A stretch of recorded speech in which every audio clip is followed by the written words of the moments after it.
is the typing demo for a 1968-69 Sears Cutlass. So if you want to see the video that is like the typewriter manual, the video manual for this typewriter, use the link in the description below and it'll show you all the pieces, parts of this typewriter. So for this one, we are going to do the typing demo, and I'm going to line it up next to that white paper guide line. So this is actually, even though it says Sears Cutlass, this was made for Sears by Royal, and it was only 2 years, and you bought it through the Sears catalog. On the right side is your color selector. I just want to make a note that it's red, black, and if you go all the way to the bottom, that's like a stencil setting. Nothing is going to happen. So if you try to type, there's not going to be anything there. So if there's no ink coming up, try to either check two things. One, see if your ribbon needs to be reversed, and if you need to know how to do that, check out that link in the description for the typewriter tutorial, or make sure you're not in the stencil setting.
Let's try again.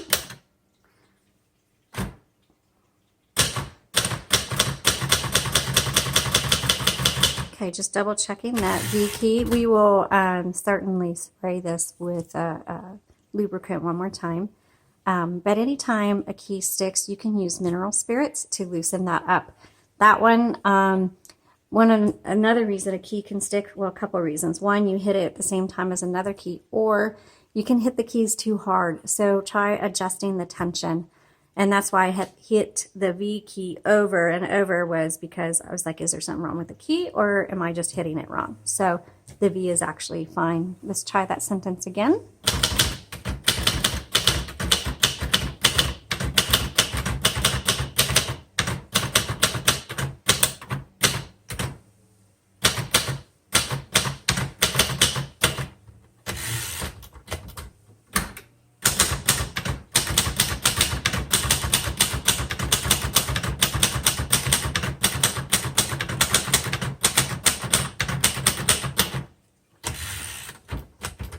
Let's try the red ribbon.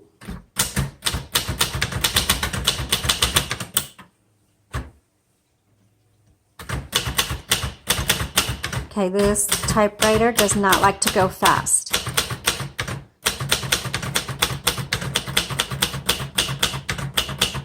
So you want to slow down and be deliberate.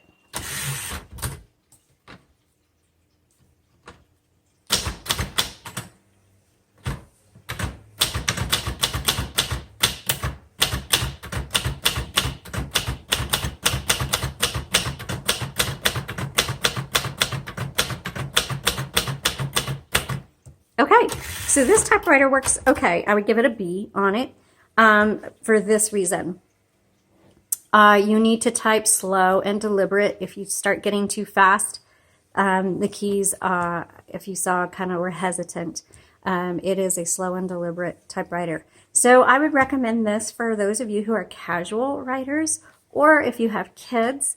But if you're going to be doing a lot of typing, this is probably not the typewriter for you. So if you're going to be on it every day, which it'll work, it's just probably going to be better if you're just going to be doing occasional projects. for the typewriter. Also, keep in mind, as I mentioned in my Etsy listing, the keys have show wear. They look dirty, but what they are is there's some sort of varnish or stain or something on them that we have not been able to remove. And then also we did keep the original color because it was kind of a pretty metallic copper. However, there is considerable chipping and wear on it. So just be aware of that. Otherwise, it's still going to be a good typewriter for you. Make sure that you follow some of the other videos we have. So if you ever get sticky keys, you know how to use the mineral spirits. This is going to last you a long time. There's really not a lot in there that's going to cause any damage. But if you want to have a little bit more security, we do have a 6-month warranty in case you can't unstick the keys or in case the drawband on the carriage breaks. Because just to remind you, we don't refurbish typewriters. We repair them so that they're in a working condition, but we don't replace, well, I shouldn't say, sometimes we replace parts, but for the most part, we don't replace parts. We just get it working again and we service it. So every once in a while, a part will break. And if that happens, then in that 6-month warranty, we'll cover that and repair it for free and send it back to you. You do need to send it to us though, but then we'll take care of the rest. And if we can't repair it, then we refund your money. So that's a good deal to kind of a peace of mind. But know that this is a vintage item. It's not going to work perfectly because we're not refurbishing it or restoring it, but we're just getting it in a working condition. And of course, if you have any questions, you're free to contact us and ask questions. And we will try to get better at writing blog posts and doing other videos that might address some of the common questions we have for typewriters. But be sure to go look at the other video that shows you around and I talk about how to change the ribbon. All right, if you need anything else, let us know. Thanks so much for watching and have a great day.